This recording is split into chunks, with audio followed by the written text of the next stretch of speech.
Hi, welcome to the Potter's Roundtable. This is Pottery Shorts, a series of short pottery topics done on the fly. Hi, this is a Pottery Short. I'm Phil Bernberg, and today's topic is what is a eutectic, as in eutectic, and basically why should we care?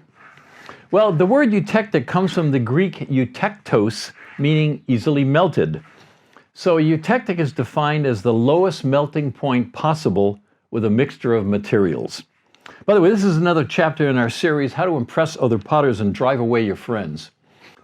A generalized diagram of a eutectic looks like this. This is sort of a composition diagram. So I've got composition across the bottom, and I've got temperature up on the side. So at this end of this is a line blend, a crossover line blend, as you remember from one. No doubt you remember from one of our previous episodes.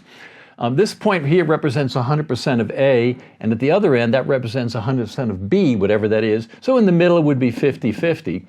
And then these are the melting points. So on this scale, the exact numbers don't matter, but I'm just calling this point, whatever this temperature is, that's the melting point of pure A.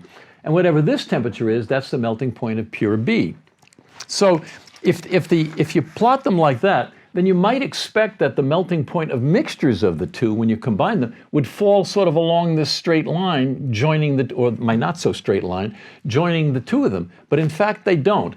All the mixtures all have a lower melting point, than that combination line. And in fact, when there is a eutectic, there's generally one point that's significantly lower than the others, and this point is called the eutectic point, or the eutectic composition. So at a certain composition, a certain combination of A and B corresponding to that point right there, together they melt at a lot lower temperature than either one of them does alone. Okay, so that point is called the eutectic point, and that temperature that it melts at is called the eutectic temperature. But this occurrence of this drop in temperature is called the formation of a eutectic.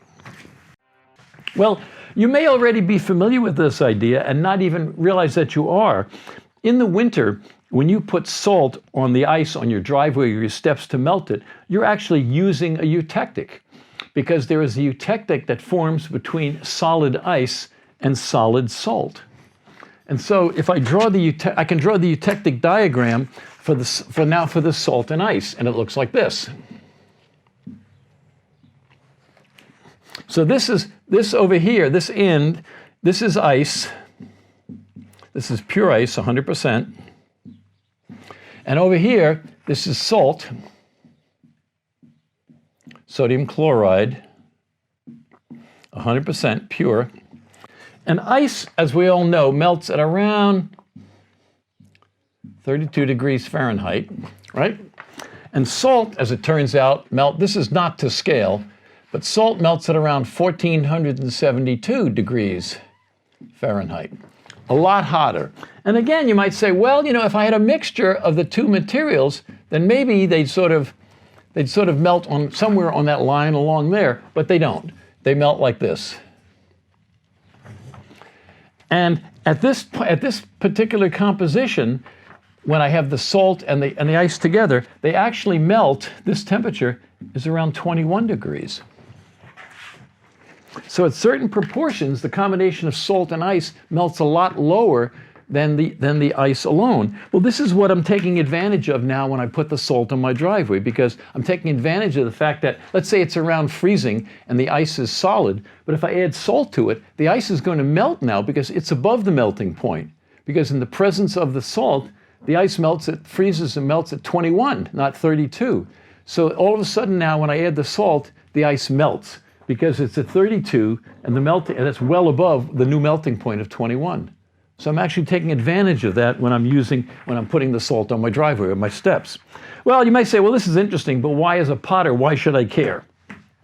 Well, the reason is because this is also the basis for the way all our glazes work. Okay?